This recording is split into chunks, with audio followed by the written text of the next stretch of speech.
I chain smoke and I say fuck a lot. But I accept myself for the way I am. I accept you too.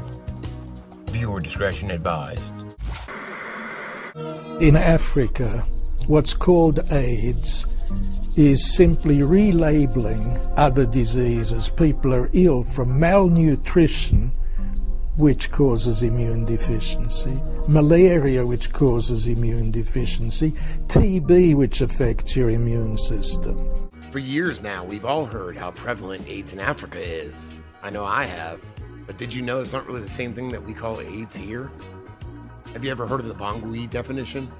A definition was arrived at as a result of a World Health Organization sponsored conference in October of 1985. The Bangui definition of an AIDS case in Africa is based on 4 clinical symptoms: high fever, a persistent cough, loose stools for 30 days, and a 10% loss of body weight over a 2-month period. Any person with severe starvation has AIDS regardless of HIV positive or HIV negative. There are countries in Africa, in South Africa, for example, the president of South Africa, Thabo Mbeki, he refused to allow AZT and the other antiretroviral drugs into his country for years because he did his own research and he found out, first of all, how dangerous they were, and he also did not believe HIV was the cause of AIDS in his country.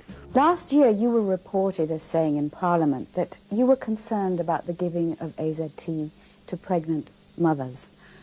Why were you concerned? Well, because lots of questions had been raised around the question of the toxicity of the drug. It was very serious. We have a responsibility as a government to determine matters of public health, and therefore we can take decisions. We have to take decisions that impact directly on human beings. And it seemed to me that where doubts had been raised, questions had been raised around these toxicity questions, and the efficacy even of AZT. The reason that only one drug has been made available, AZT, because it's the only drug that thus far has been shown in scientifically controlled trials to be safe and effective. That it was necessary again to go into these matters because it wouldn't sit easily on one's conscience to discover that you had been warned that there could be danger, and nevertheless you went ahead and said, despite the danger, let's dispense these drugs. Some AIDS doctors say that the evidence is overwhelming that HIV is the cause of AIDS and that AZT is of benefit.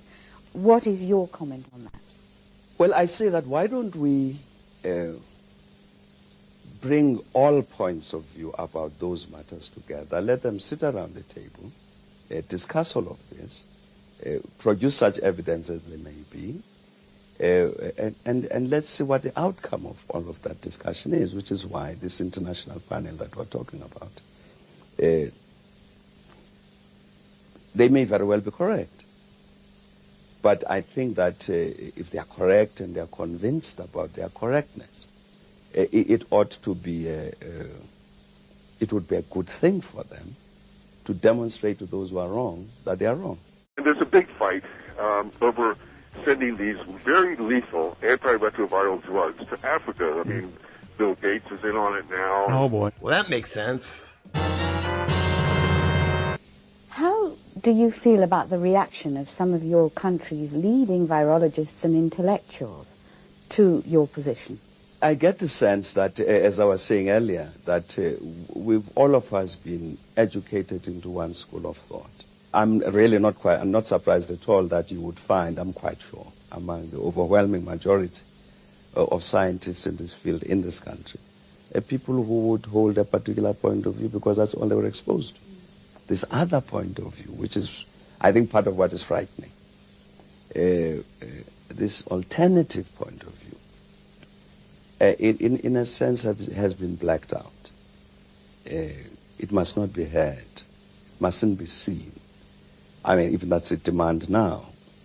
Why is Thabo Mbeki talking to discredited scientists, giving them legitimacy? It's a very worrying thing. that anybody can say today, in today's world, that there is a point of view that is prohibited, that's banned, that they're heretics who must be burnt at the stake. And it's all said in the name of science and health. Can't be right. Starting in 2002, at the International AIDS Conference in Barcelona, Spain, even the AIDS establishment began to admit that more than half of the AIDS deaths are due to the side effects of these drugs from organ failure, mainly liver failure. So this whole antiretroviral drug scene has also gotten out of hand and is killing more people than AIDS and HIV. The biggest reason for people who are HIV positive to die nowadays is liver failure. Liver failure is not an AIDS-defining condition. Liver failure is, however, a common side effect of AIDS drugs. Safe and effective. Not only was AZT worthless in preventing cancer or in treating cancer, but in fact it caused it. Iatrogenic means caused, an illness caused by medicine, medical practice, or by doctors. With regard to AIDS, there are many iatrogenic phenomena. Certainly the AIDS drugs, not only ACT, but all of the ones after that, including very much the protease inhibitors and all of the other nucleoside analogs, are harmful, and the AIDS drugs, probably since the late 80s, are the number one cause of so-called AIDS. Safe and effective. One of the best defenses of the AIDS establishment is telling you that it's far too complex for you to understand. You can't possibly understand it. Don't try, just trust us. And that has been very successful so far. At some point in time, and I hope it's not in the too distant future, we will be looking back on AIDS and saying, how could we have been bamboozled for so long? How come nobody spoke up? Fucking stoned. I got